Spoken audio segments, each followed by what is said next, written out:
Hello, everyone.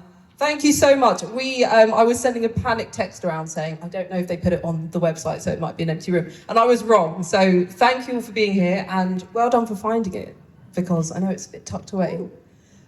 So should we start by all saying who we are? And I'll go first. So I am Kay Lubwika Bartlett. I am going to be your moderator today.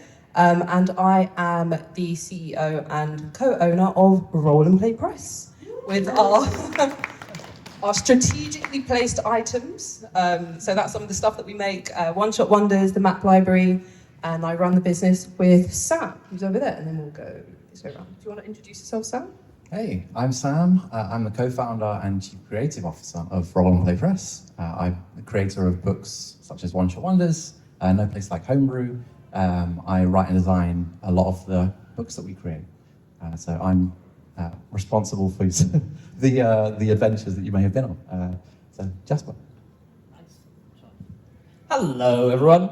I am Jasper Cartwright. I am a professional GM and actor, and I'm also the CEO of a production company called 12-Sided Studios. Our most recent claim to fame was making the trailer for the Kickstarter page for the One Shot Wonders 2, which is maybe the coolest thing that I think we've done. Yeah, we made that. It's really cool. It's really, really cool.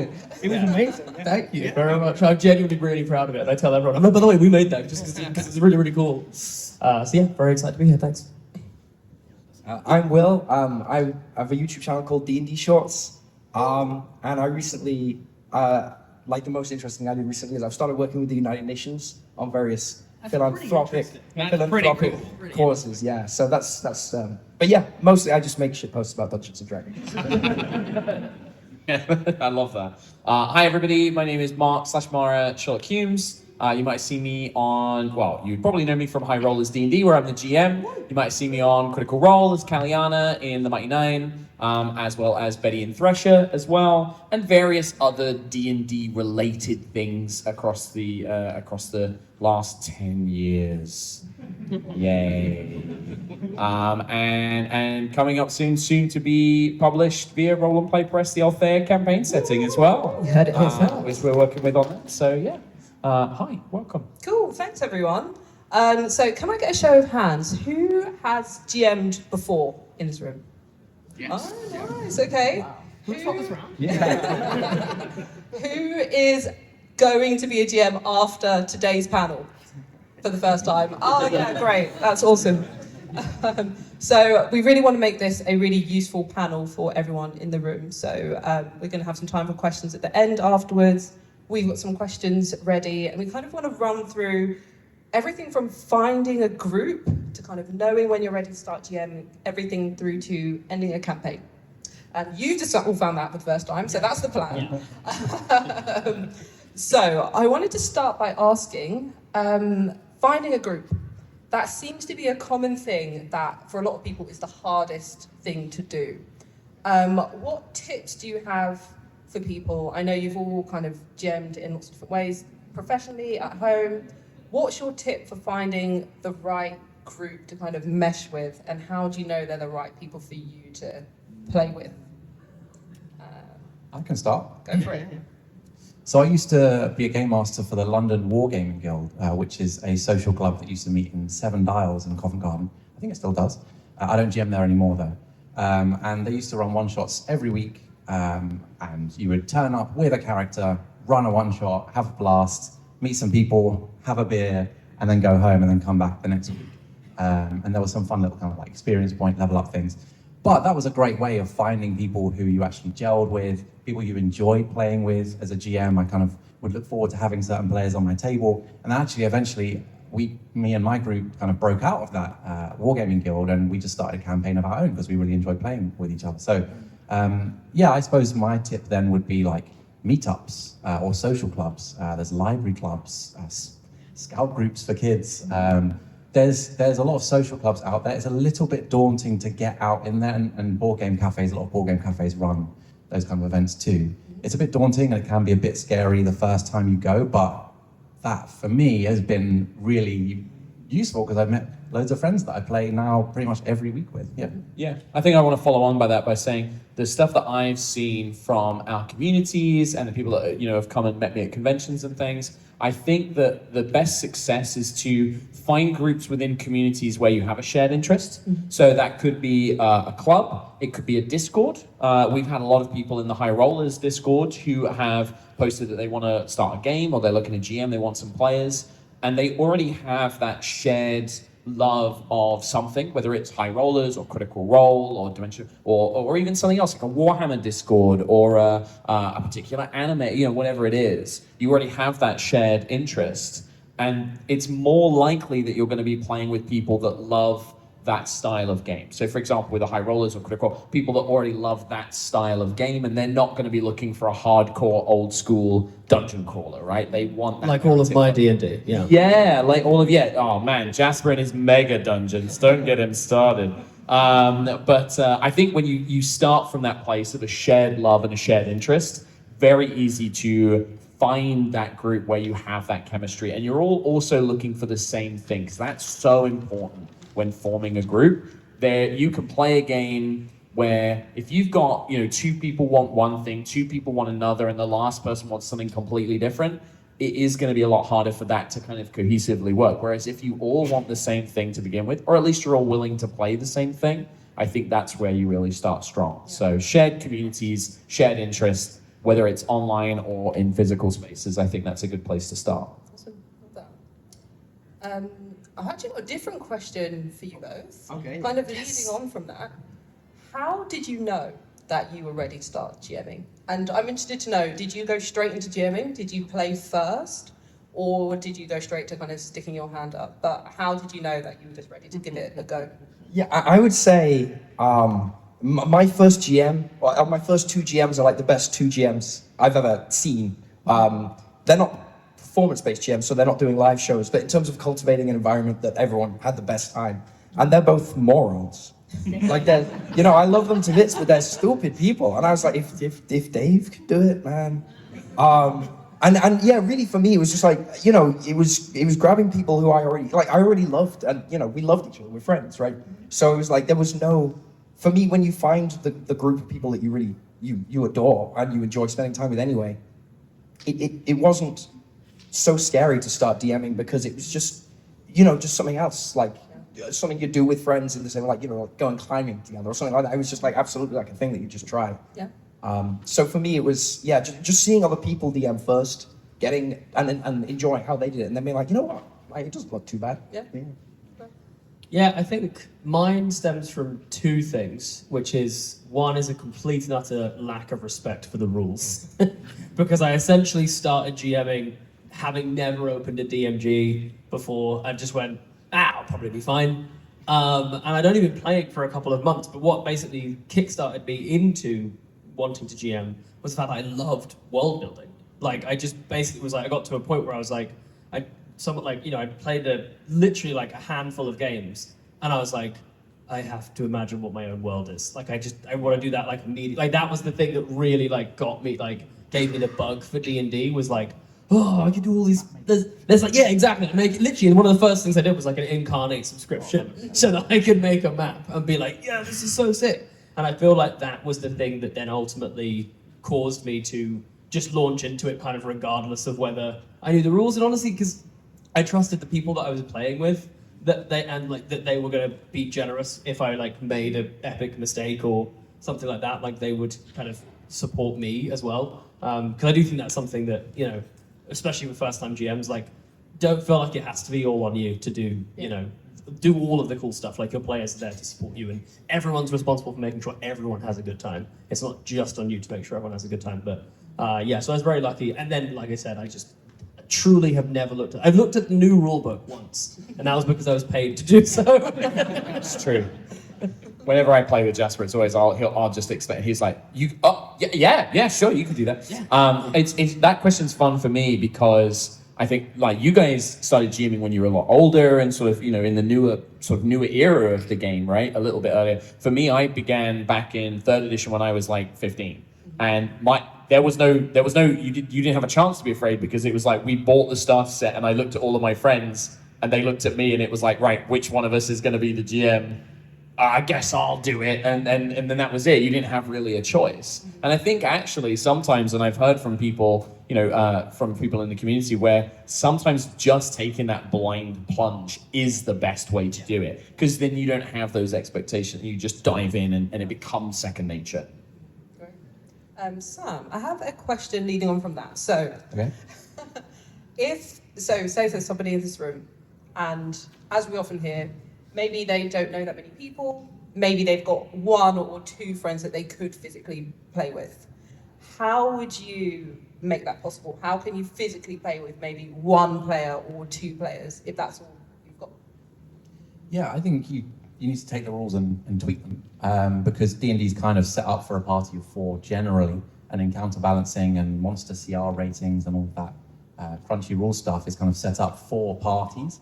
But if you're just playing one-on-one, I was chatting to some people earlier in the stand, and they were playing one-on-one as a couple, or you can also play like 1 to 2.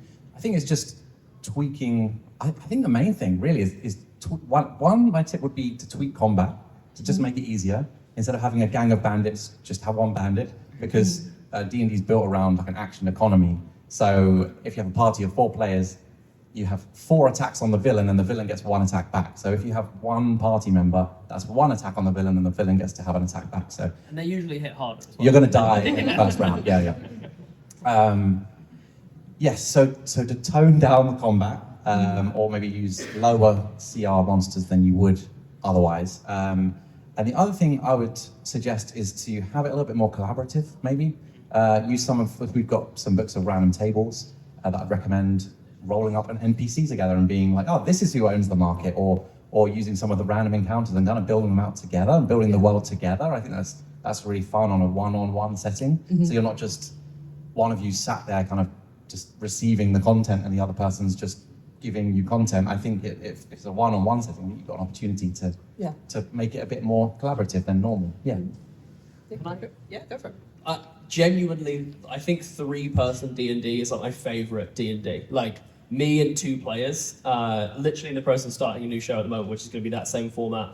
And back when we first started through Black Halflings, we just did that. We did like Jeremy GM'd for like me and Unati, and like truly it was like we just got the like such rich like character journeys, because what it meant was that every single moment of every single session, the players are as engaged as the GMs. And I don't mean that as a criticism to anyone, because I've been involved in, very big games where if you've got 6 people around the table, you're gonna have moments where naturally you're just like, I'm chilling, it's fine. And I think that there's something really, really cool about, as a player, being like, I'm on all the time, I'm fully engaged in this session, because it's literally me and one other person. And just like the weight, I think, that you feel when you decide to go into a combat. Like I find that in 3-person D&D, you get a lot more like running away from a problem, right? When you've got like 6 people being like, we're fine, we're level 9, there's nothing you can do to stop us, whereas I think 3-person, you do get into scenarios where you're like, I don't know, 2 of us? I don't think we got this. Like, let's peace. And it creates, I think, a really nice kind of variation to play. So if you haven't done it, just try it. Like even just do some little breakout sessions with your current D&D group. I genuinely find it so much fun. Yeah, I was going to say that's actually something that happened in the very first campaign of High Rollers. We had something happen that led to I ran just a one-on-one, and it was it was a little shorter than a normal episode, but it was such a profound moment. And it really helped forge that narrative of that character. And it was a really refreshing way to do it. And I think that even just having that in an existing group can be a really nice change of pace to like kind of help me sharpen some of those GM skills a little bit as well. Awesome. So we've got a group. We found who we're going to play with. Will, are you starting with the plot, the world, or the big bad when you're planning a campaign or a session? Okay, yeah, for a full campaign.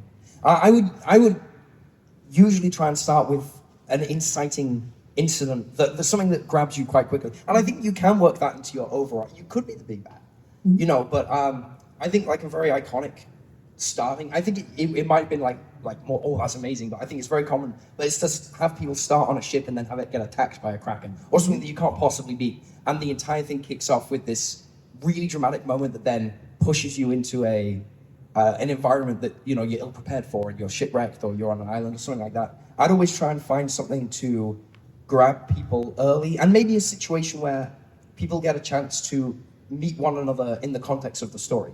So I think that's why meeting in a tavern is kind of good, because it works, right? Because everyone's like, it's like we meet in a tavern because everyone's had a few drinks and you're just introducing yourself. But you could find other things. It could be, a circus or speed dating, prisoners dating. Whatever. You can find, I would always try and starting with something that gives players a way to, within the narrative, within the context of the world, explore their character and explain their character to one another. And then I would probably say the BBEG would be the least important, for me anyway, the least important thing initially. I would say that would be something I'd be happy to unveil over time. Because again, in a way, your players will inform because I remember like having a werewolf that was supposed to be one of the BBEGs. Yeah. And it just got into a situation where they like kind of cornered him and trapped him and just beat the shit out of him. There was no way. I mean, I'm sure I could have said like, oh, but he escapes, But really, within what the players did, they killed him really early on, before I had spent some. So you don't want to kind of force the villain. I don't mind letting it appear out of the characters you create. So yeah, that's how I'd probably start. Nice. Jasper, Mark, anything different or similar? I literally just finished. I built a world in like a week because I realized I had a massive deadline coming up, and I was like, I have to build this world, and it's not like when I used to do creative writing in my room, on my own. For me, I was like, oh no, I actually have to do this. Someone's expecting me to do this. So with that one, I actually started like as big a picture as I possibly could, and then essentially just kept zooming in. So like I was randomly dropping my son off at nursery and was like, ooh, I have an idea for a god. That's fun. And then essentially just kept on going down and down and down and down from there. And I've ended up in like a really satisfying place. It doesn't mean that the stuff I started with is like set in stone by any means. Like, in fact, a lot of that has now changed. But I think it just allows me a key into a world, and it kind of, I almost call it like a cornerstone, almost like a touch point that I can keep coming back to, that kind of keeps me anchored in like this original idea, as opposed, because like otherwise, right, like world building is absolutely incredible and I love it, but it's like so daunting because you can just do anything you want, right? Truly, there are no limits. And so I think like having some sort of like anchor or touchstone or something is just quite helpful, just to kind of keep you a little bit on task. Yeah, for sure. I've done lots of different ways over the years. I remember when I first started, it was starting very, trying to do a big detailed world. Then the Aurora's campaign, our second campaign on High Rolls, I had a very clear arc and bad guy that I wanted to introduce over time. But I think where I've settled is exactly what Jasper's saying. I generally start very broad strokes, start with a god or start with a concept, and then you zoom in and you zoom in and you zoom in and you get more detailed and more detailed. And so maybe it's like 3 bullet points that convey the world, like 3 cornerstones. Then I go down to the continent, and that continent's going to have 6 bullet points that give me a bit more detail. Then I go down into a region of that continent, and that's, X amount of bullet points. And then finally I finish on a town with a small adventuring region, and I'm like, these are my first 3 adventures or first 3 things that are going to be fun for the players to do. And that gets a ton of detail. And then once the game starts, I'll go back and I start going, this is actually the way they've interacted with this is really cool. And I can now tie this in. I can develop bullet point 3 from this thing. And now I'm going to expand the church out, and I'm going to make that more detailed because of this thing that happened here. And I feel that, and then as the campaign goes on, I then begin to fill in all that blank space that I had up above, basically. Great. Awesome. Sam, so we've heard a little bit about planning campaigns. What about if someone wants to plan a one-shot, so they just want to plan a single session? Obviously, you've done a lot of writing one-shots. Check out One Shot One. 100 of them. Buy that book. I'm doing another 100 for volume 2. So 200 one-shots. if anyone's got any ideas, please. So talk us through how you plan and structure a one-shot. Yeah, so specifically for One Shot Wonders, we kind of start with a very loose concept. So wouldn't it be fun if there was so much snow that they needed to use mammoths to try and plow the snow? And that's kind of a very loose concept. And then we bring that to kind of like a script. We call it a script, but it's ultimately, what is the inciting incident? What's a kind of conflict that happens on the adventure? And how do we roughly want it to resolve? And then, there's loads of snow, the mammoth's scared of mephits, and then it ends where there's no snow, because the party have cleared the snow. And so you've got these very broad strokes. And then it's a case of fleshing out, well, who runs the mammoth plow sanctuary? Well, there's probably this guy called so-and-so, and you can kind of flesh out his story a little bit, and then you can flesh out the town where the snow plow is. And then you can kind of add those little details. In One Shot Wonders, we always add some secrets and clues. So 10 little details that the party may never come across that add a little bit of extra spice to the adventure if they did find it. So to plan a one-shot, it's really kind of having like a focus of, this is your quest, you've got this kind of one job, there's a threat, so if you don't complete this job, there's consequences. It might be that the merchant road is then snowed in and the mammoth didn't plow it, so there's some issues with trade in the future or something like that. But generally, I would say for a one-shot, you kind of want to shepherd the party to complete the quest, because it's a bit depressing. After 3.5 hours and it's your first ever session, you're like, yeah, the merchant road was closed, so they all died. Oh well, that's the end of that. Hope you have fun anyway. So you kind of want to try and get that resolution as best you can. And then probably for a one shot, I would say have one round of combat and maybe some other conflicts. That might be some traps, or maybe a lot of ice on the road that they need to sweep up or slip over on. Or maybe some hidden frozen lakes that they might fall into. So you want some conflict, but you maybe have one round of combat or one kind of proper combat. Because combat can sometimes take an hour or hour and a half anyway.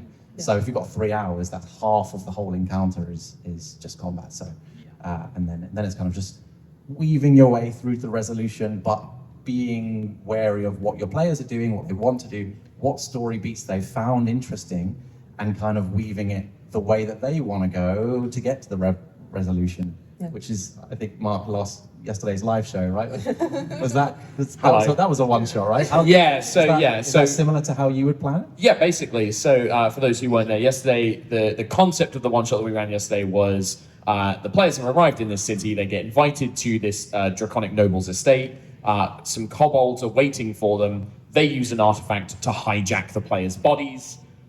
So the players are now in the kobolds' bodies. They see their bodies running out into the city. Go get your bodies back is the concept of the one shot. And it's very silly. It's baked in. And really, what I did is it was like that. That's like 3 bullet points at the start. And then all I did was write, here's a bunch of scene ideas or sort of conflict ideas. So I had one which was they go through the streets and there's a big thunder beast, a dinosaur being like herded, and it's gotten off its loose and they're going to be trapped under it. What do? One of them was like a bunch of guards don't believe that, are like, why are you out on your own, little kobolds? Like, what's going on? And then doesn't believe their story. Another one was they go down an alley and just a load of regular rats are there and are hungry. And so little things like that. And then you just have a conflict resolution. And often whenever I run these convention, like one-shots and stuff, like you said, you get one round of combat. So what I find is like, I try and think of what are ways that the players can spotlight their character and make their character shine for the brief moment that they get to be the star, and then and do that for every character and give them all just a little moment where they can really shine, and then give like a funny or an exciting exciting moment that they can kind of shine in, basically. I have just one tiny thing to add, and this is going to sound like I'm doing this on purpose because it's their panel, but genuinely, I was so bad at running one-shots. Like, I'm still kind of bad at planning them until I got that book. It is exceptional. It is exceptional. Like, truly, because I genuinely found the process, because it's that like limitless like thing. Every single time I ran a one-shot, I was just like, man, we are like halfway through our time and we're still in the tavern. What's going on? Yeah. And it's just because I put way too much stuff in this tavern. And it was like truly visualizing exactly how much detail I needed to put into an adventure. I literally will copy your page layouts on my planning software and be like, this is how much information I need, and anything that's not on this page, I don't need it. Genuinely, it's so true. Get that book. Like, that's my honest advice. The format is so good. Like, I feel exactly the same as Jasper. Like, we're not just blowing smoke up these guys. Like, it genuinely is like, because it's that visual layout for me that helps like solidify it. I suppose we should probably talk about some other publishers as well. So, Will, I know, Will, I know you just reviewed the starter set, and where would you suggest that a new GM starts with kind of pre-published stuff? Because obviously you've got things like Lost Mines, a ton of people jump straight in at Curse of Strahd. I know you've obviously reviewed a ton of stuff. Yeah. Where would you start? Would you use a pre-written thing at all? Would you hope? Yeah, it's difficult. I think if you want the real take, I don't think you should. Probably, I genuinely wouldn't advise buying Wizards of the Coast products. Next question. Let's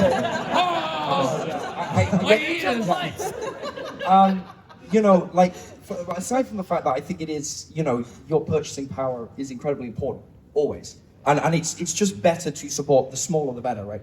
But I think, you know, the independent stuff is better. I don't think you're just going to get better value for money on the smaller scale stuff because a lot of people will publish like one thing every like year or every 2 years, and they really put their heart and soul into it. Whereas like these big companies are pumping out like 6 books a year.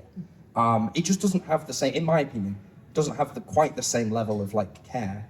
I don't think that's always the case. It's not like everything Wizards do is bad and everything everyone else does is amazing. But I think the primary selling point behind a lot of GM material is feeding into a very natural human anxiety around just doing it. But really, there is no single product which is going to get rid of that. I think it's normal to be nervous. So a lot of publishers will tell you, just give us some money and you'll be fine. But honestly, you're probably fine on your own. I really think you could just start. Yeah. And I think we're in a very special hobby because it is ultimately free. It is imagination based. It's not like Magic the Gathering, even where you do have a physical artifact, even though you can proxy cards, right? There is still a physical element to the game, or almost any other game. Whereas D&D or TTRPGs generally, there is literally nothing you actually need. So I would encourage people to try it for free, just while you can, because that's such a rare and magical thing. And then you can choose to essentially give money, and as well, you'll get experience, and then you'll know what you need, rather than going in blind and being like, "What do I get? I guess I'll get the biggest thing, which is just whoever's got the most money puts it into the." Yeah. Absolutely. Just wanted to add, like, I fully agree. I actually think that sitting down, that's how I did it. Is like, you know, we just sat down. I think we bought the starter set, but I didn't use any of it. I literally we got the dice out and the character sheets, and then I wrote my own adventure and literally just flicked through the rules, and that was it. But if you did want some stuff that isn't Wizards, there are a lot of really good starter boxes out there from some of the other publishers. One of the ones I always really talk about is the Blade Runner RPG from Free League. Obviously very thematic, it needs to be sci-fi and stuff like that, but it's a fantastic box set that comes with all the materials you need, but it gives you more than that. It has like cards that have crime scene photos, and then if you flip them over, they're zoomed in, and you get like folios and stuff like that. And the adventure itself flows really, really well. And I think that sometimes some of the other publishers, because like you said, they do that once every few years. That box is going to be it for like 3, 4, 5 years. They do put a lot more effort into it. So if you did want to spend some money and you're like, I'm really not sure I want to make that leap, actually looking at some of these other game systems can be a good way of doing it. Another one is a lot of the Warhammer games from Cubicle 7. I really enjoy them. Like, I don't know that universe super well, so buying a starter box gives me enough knowledge to feel comfortable to run it, right?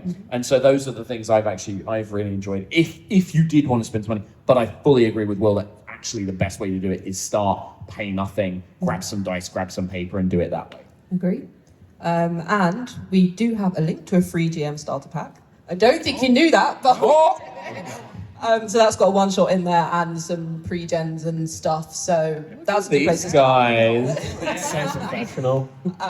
So give that a go. So you've started your session, you've got your plan, and everything goes wrong. Nobody does what you're expecting them to do. That's just D&D.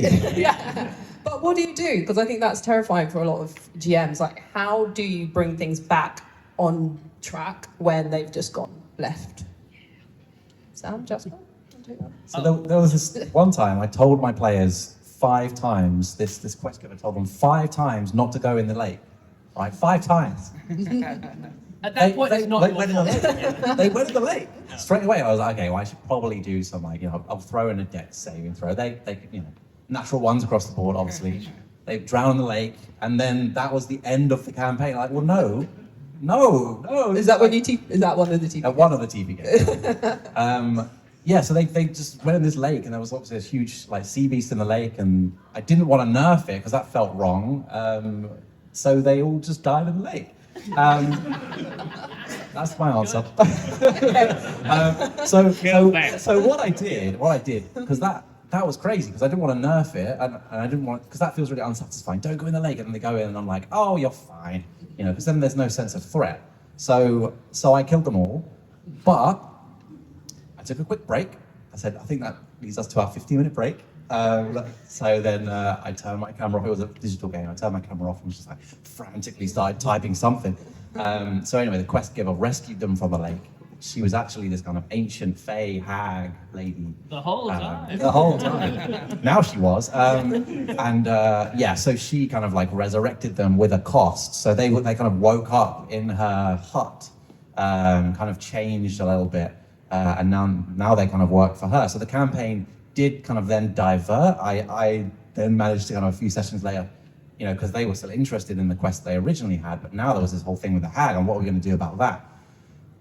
It was scary. It was scary because, I hadn't planned for that, and I didn't even consider that as an option. I suppose then my point is like, build it into the story, and if you need to just end the session there, to just have like or take a quick break, just to end the session there, I just want to write some bits down because I think that we can kind of get through it. Or, and another TPK I had, I don't always TPK my party, but sometimes. Total party kill, by the way, for anyone who doesn't know. Kill everyone. I would say it was always their fault, not my fault. It's fine. We did actually end that campaign there, and we picked it up with other characters in the same world, in the same kind of campaign, but from their perspective. Then they met those characters on like another 20, 30 sessions later, and they were prisoners. So then they kind of met their own characters who were prisoners in a really bad way, and that was the consequences for dying, was that they had to then rescue themselves. So I think my advice would be, if things go left, especially in a campaign, a long-form campaign, make there be consequences. I think that then makes a really cool story, and then my players always then talk about, remember the time we fell in the lake, and how cool that was. Yeah. In a one-shot, though, I guess you've got more flexibility because it could just go left. Yeah.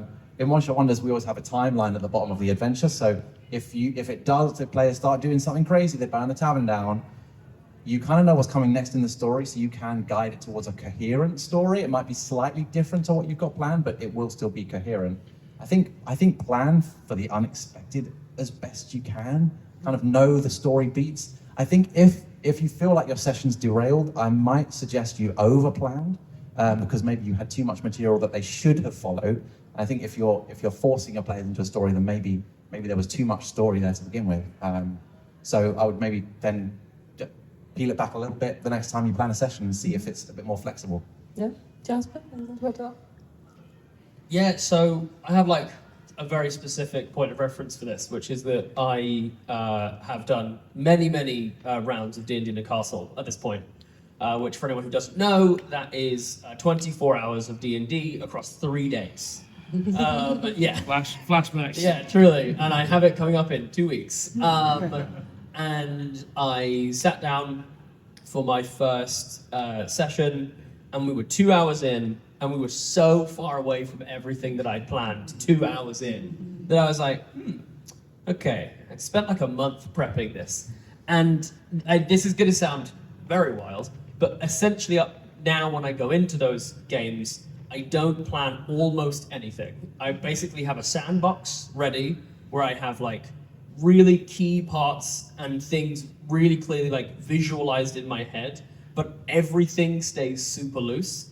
And then the one thing that I do, and this is like the biggest piece of advice I would give you generally, which is just listen to your players, because your players will tell you what they want to do. And in a situation like that, it's a little bit different to a standard D&D game where I might want to slow it down or, pace it out, etc. But like in this, it's like, you're paying to be in this amazing castle and have an epic time. I'm not going to say, no, you can't have that sword. Do you know what I mean? I'm going to be like, of course you can have that sword. Like, go ahead and take it. So it is a slightly different thing, but I do think it's really taught me the skill of listening to my players, because like the amount of times I'll be in the middle of a session and I'll be a bit like, I'm not really sure where this is going.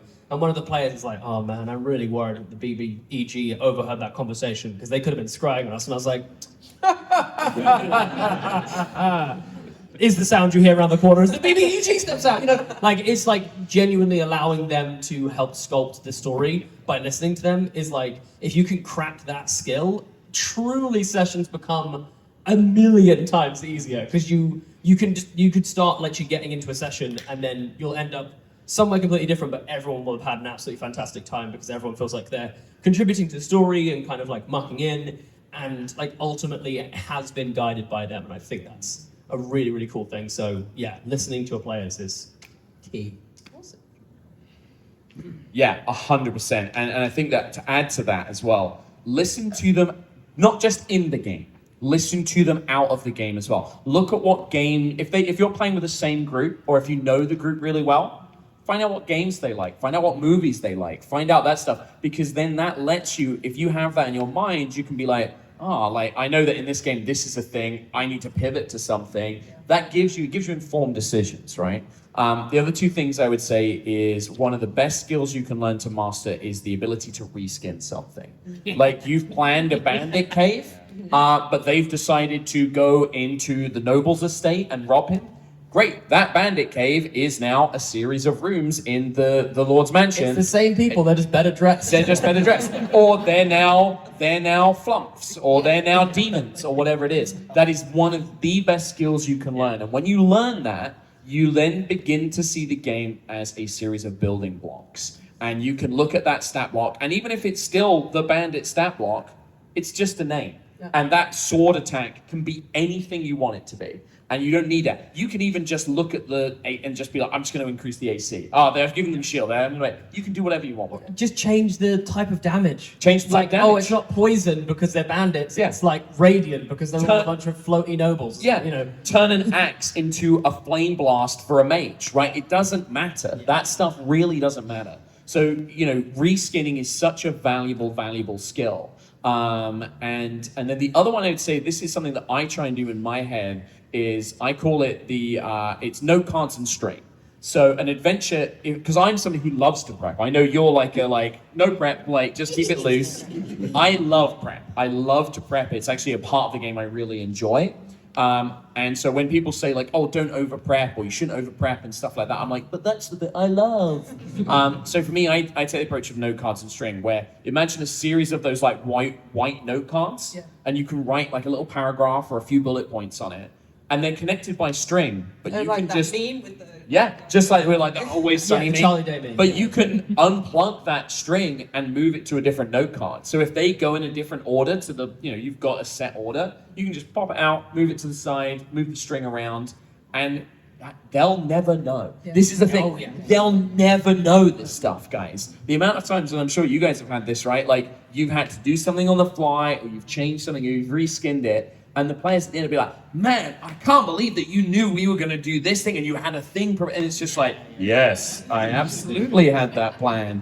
You did it in the side, but they'll never know. They can't see the wizard behind the curtain. Absolutely. And I think that there's a thing, especially when you first start out, right? When you watch really incredible GMs like Mark or Mara or, Matt or whatever, and you go or Jasper or Will. But you sit there and you go oh, but that's cheating, or it's cheap to sort of change something after the fact. And I'm just ask yourself is it the coolest thing that could happen? Yeah, then do it. Do you know what I mean? Don't be afraid to do, because if there's a situation imagine a situation where your wizard's on a rickety bridge and it breaks as a giant hell beast falls from the sky, snapping it, and the wizard rolls a dex saving throw and they grab hold and they get one last thing to say. It's what? They have to say fly, you fools. Otherwise, everyone's going to be disappointed. It's the same thing when you're GMing. It's just what is, if something is right in front of you that could happen, and maybe you have a plan for it, embrace the fact that if it's really cool, and it's probably going to have your whole table running around in circles like children, do that thing.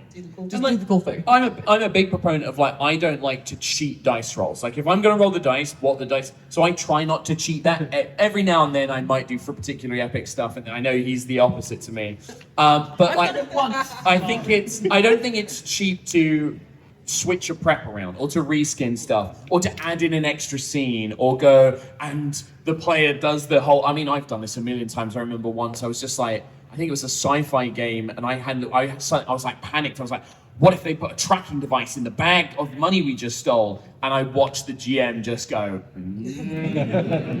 they absolutely did that. And I was like, you didn't plan that. But it made it so much more exciting. And I think that's not cheap. No. That will never be cheap. I think when you're like, I'm going to make this fight last longer because my cool monster didn't do its cool thing. Yeah. That's kind of a little lame, right? We've all been there, right? We've all been there. Like, I get so annoyed as well. I'm like behind the GM screen being like, I'm so happy for you guys.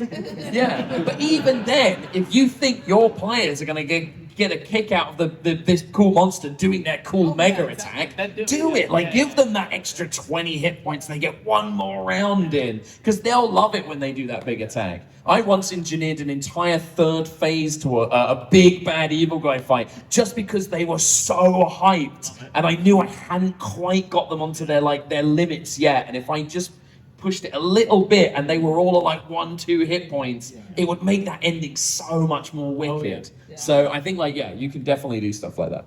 Awesome. So we've got, I think, 5 minutes left. So I'm going to take some questions from the floor. I will be a roaming mic, and I'm going over here.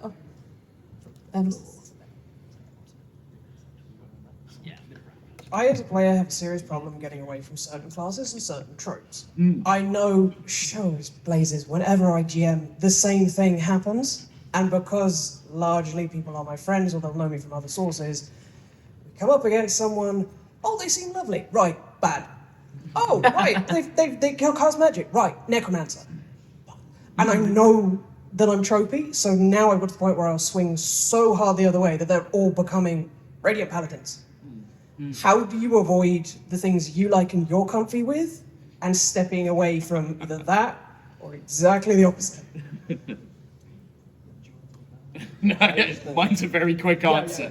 I just do what the hell I want. and there will be a hot bunny lady in every campaign I ever run. It is inevitable that will be the case. So I am a big proponent of, like, if you love something, put it in the game. And if it becomes a meme, if it becomes a joke with your players, that's okay. Because you are creative enough that you can do other stuff. It's fine for you to have the things you love. You are capable of doing the other stuff as well, and that's how I see it. Yeah, I was gonna say I didn't really have an answer because I feel like tropes exist for a reason too, right? Yeah. That's just your DNA Yeah. splashing onto the table, if you'll pardon the image. Yeah. Oh, I hadn't thought of it. No one needed that clarification. Was there, sorry, were you gonna? Oh, I was just going to really quickly say, a really quick little cheat code is watch a film, get in the WhatsApp group. Hey, have you guys seen this film? When everyone answers back no, do the plot of that film for the next 3 seconds. Or use a handy rolling table. Random table. Any other questions? Okay, I'll try and mix it. I'll try to get to everyone there. Hi guys. So I have a friend that is very interested in creative storytelling, but she always gets quite nervous about the idea of GMing, and maybe I'm trying to encourage her because I invested a lot of money into buying her the Humblewood set, because it seemed very much her vibe. But do you have any tips for if someone feels that way, and kind of encouraging them to get on the other side of the screen for once, please? Yeah, I would say that is a not unusual thing. First of all, you can acknowledge. Like, I think it never hurts to remind the people you love that you love them, and you're not gonna if they GM and it's terrible, or like they get flustered or whatever. It doesn't really matter. You're with friends, right? Like it can't ever go too far wrong. I think reminding them of that and being there and just being like, look, we can do a one-on-one session if you want, anything like that, just to get the ball rolling. And I think also maybe doing your part as players or as friends to kind of erode the hierarchy of GM, because it's an artificial pressure. If you move away from that very 70s era dungeon mastering where it's like, I control everything and you are pawns in my game, which is a fun game to play, but like, it's not really the way modern TTRPGs go. I think we've got to the point now where that hierarchy is basically dissolved and we all have a place at the table that's equally important. If by kind of stepping into that role as a player and being like, yeah, we're going to contribute a lot ourselves, you then kind of de-stress the GM a lot as well, funnily enough, by just assuring them that not everything has to come from them all the time. Yeah. I'd also say start with a one-shot as well, just to dip your toe in. and also surround yourself with players who have experience. So then the GM feels less pressure to be the owner of all the rules and all the adventure and everything, where the players can actually just help each other out with the rules if needs be. Yeah. And also help the GM out with the rules as well if it's their first time. Yeah, I'm 100%, and I think that hierarchy of things, like doing things like you being the person to be like, look, I'll organize the players, I'll do the scheduling, you just write a fun adventure and run the game, right? And having somebody almost be the DM's assistant and be like, I can take some of this workload off you. And I think it's, reminding people that I've been GMing for 20 years now, nearly, or just under. When I started, I was a terrible GM. Like, I was a 16, 17-year-old boy who had no idea what they were doing, and I was awful. And if you ask Matt Mercer or Brennan, they'll say the same thing. We all started at a level where we didn't know what we were doing. And the more you do it, the better you get, and the more comfortable you get, and more you know your players. There's nothing you can really do wrong, because we've all been there. And I think that sometimes people think that like, oh, but everyone's such a good GM. And it's like, if your friend plays in another game, they're, oh, so-and-so's such a good GM. Like, yeah, when they probably first started, they made mistakes and they got things wrong. That's okay. It's okay. And you have friends who will back you up and take some of the burden or remind you of the rules and things like that. And just establish those good lines of communication of what that exists as. So how have you guys, because I know we've probably all experienced it, how have you guys found is the best way to deal with an individual that has got almost like main character syndrome? They want to take the spotlight, they want a story that's all about them when you've got 4, 5 other people sitting at the table trying to go through their own stories. Yeah, okay. So I think that the thing with this is like, I think like at a certain point above the table conversation is always going to be like the best solution, right? Because there's like only so far you can go in terms of like the way you set things up or what you do outside of like having just like a very just like, hey, like we're going to focus on so-and-so's like character, story. Can you like, and you can present it in a way of like, hey, this person at the table hasn't said a ton, we haven't really had a chance to explore their backstory. Would you help them out? Would you, like encourage them to get involved in this next adventure a bit, or, find ways for them to do something cool in combat, maybe where you can support them?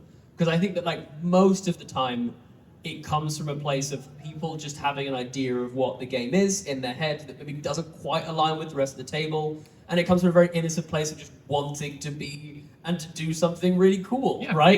Excitement and eagerness. Yeah, exactly. Yeah. So I think a lot of the time we can kind of mistake it for like something slightly malicious, and it means that then like people, you can kind of try tactics in game, but then they might end up feeling a bit weird, like, oh, what's going on? I feel like there's a weird, So I think an above the table conversation is always going to be like my first idea. And if it's really bad and nothing works, then just kill them and make them roll a new character. Is there any questions from the other side of the room? I think we need 2 more. I think we're running a bit over, but I think we're the last one. That's all right. It's fine. It's like a follow-up from that question is, if you've got a campaign, but you've got one player that's trying to move the story forward, and then the rest of the players are near enough staying within, behind, not really pushing the story forward, how do you deal with that situation?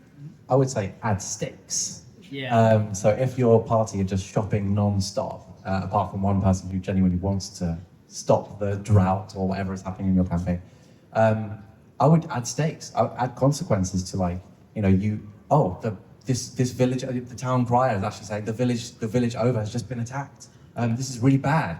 And then next session they're still shopping. You can say, actually, the enemy's at the gate. You're under siege. Like, this is happening now. This is really important. I guess you just add stakes, and the best stakes are stakes from their backstory. Like, oh, you know that temple that you're a cleric of? Well, that was attacked because you were shopping, my friend. Or this person in the town, this NPC that you really love, put them in danger. I think it's the way I've always had this explained to me is the world keeps moving around the players. Just because the players have stopped doesn't mean the world stops with them. So if they're spending a lot of time and they're having fun, you don't want to stop them having fun. you give them those foreshadows of the next village has been attacked. You've heard rumors of this. There's more rumors. Blah, blah, blah. You build up that foreshadowing, and then you reveal to them that their actions have consequences, not in a punitive way, but in a way that says the world is going to move on without you, so your actions matter. And also, sometimes rewarding that player who is aware of that, and saying, like, because you knew that and you sent that word to that town, they've been saved, and now they think this character is like, oh my god, thank you so much, and showing the other players that if they take an invested interest in the world will take an interest in them back. That's right. One last question. What advice do you have for convincing, tricking players to give you more backstory? It's so funny because I feel like I've not had that problem for so long, and I say that like it's a brag, because, well, it kind of is, because I get to play with like Mark/Mara, who will give me literally like what, I think 12 to 9 or something. It was like 10 for our project. There was like 10. That was a very special project. I feel like that's an unfair one. But I would say that my thing is just work with the players on it. I think a lot of the time, if they don't give you a ton, it's maybe because they like are unsure as to where the bounds are. And like I know a lot of players, like I do as well, like I'm like, oh, I don't want to like suggest something that's like really out of world, and then you're going to be kind of left scrambling to kind of make it fit. So like I always just do a one-on-one like session with the players, and I say, cool, like what do you have, like, and we just start from a place, and then what I'll do is I'll start giving them little pieces of information about the world that I haven't given the rest of the players, because it makes them feel like, oh, I'm getting something interesting here. They're starting to make notes, they're starting to dream into it, and most of the time, if you're doing that, then they'll start like jumping off of a little thing that you said, and they'll go, and maybe that's someone in my backstory did that same thing, or that kind of thing. So you can kind of build it together, and I just find it's a much more satisfying way for everyone to build story, honestly. And it's actually nice as well then for the GM to receive something that's a bit more tailored to the world, as opposed to like getting loads of stuff and being like, I don't know where this is gonna fit. Like this is because that can be quite daunting, I think, for a GM as well. I think what I'm going to say though is we are the last panel of the day. So if anyone wants to dip out now, maybe you can take like a minute. If you need to leave, you can. Now's a good time. But I don't think, is that all right, Lauren? Oh no, sorry, I lied, I'm not allowed. Okay, don't worry, we will have to... I'm going to stand out there, and if anybody I'll just stand out there and people can come chat. So. Yeah, and we will have to ask very nicely if MCM will have us back next year. Yes. We can bring the gang back, because obviously there's been a lot of demand. So, where can people find us? Mark Morrow, where can people find you? Hello. So on social media, generally Sherlock Hulmes. One day that will change. There's normally an underscore. It's either in the middle or at the end. You can find me. Or High Rollers. High Rollers every Sunday, 5 p.m. UK time. Twitch and YouTube. High Rollers DnD. Or otherwise, Sherlock Hulmes on Twitch and YouTube and all of those good places. So yes. Yeah, just D&D shorts, just as it sounds. Yeah, on anything. Yeah, that's great. Nice, Steve. Yeah. JW_Cartwright is my social media, and that's like the best way to find out stuff that I'm doing. But if you are interested and you want to play a new TTRPG, if you head over to the 12 Sided Studios Patreon, we have a brand new TTRPG called Force of Extinction. It basically makes you a very small character in a B-movie getting stepped on by monsters. It's great. And there's a free quick start guide on our Patreon right now with a bunch of other like resources and images and cool artwork and stuff like that. And it's free, so go check it out. Cool. So? And you can head to rollandplaypress.com to find our books, one-shot wonders. We've got random table books, battle maps, homebrew encyclopedias, stationery. Everything we make is all about making game mastering easier and more streamlined. So if you're looking to get into game mastering, if you are a game master who's busy and needs a hand, check out our books. And, and definitely check out the free start. And scan the QR code. And we've got some leaflets over there. But thank you so much. That was so nice. Like, I really enjoyed that. You're all lovely, lovely people, and I really appreciate everything. And thank you so much to Kay. Thanks, everyone. Cool. you.